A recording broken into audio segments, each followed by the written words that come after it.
Whether you use a stationary planer or one of many benchtop models, you've probably wondered how to deal with a common problem called snipe.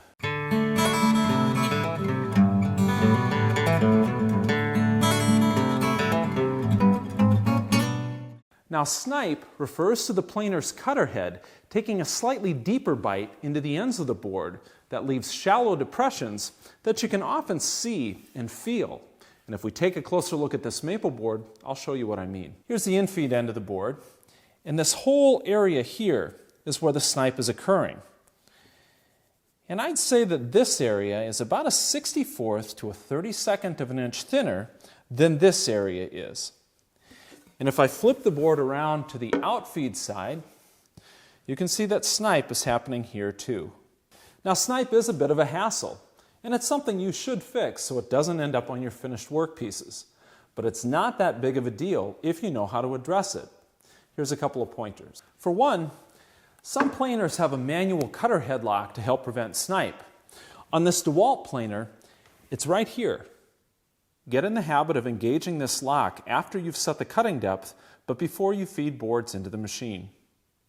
And whether your planer has a cutter head lock on it or not, here's a way to minimize snipe on any planer.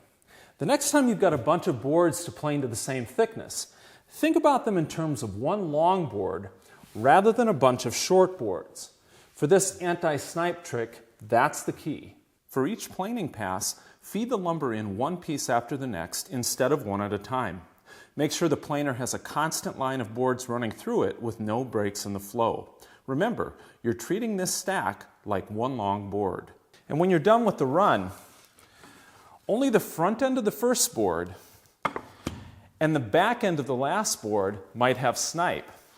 All the other boards in between will be snipe free because this stack acted like one long piece.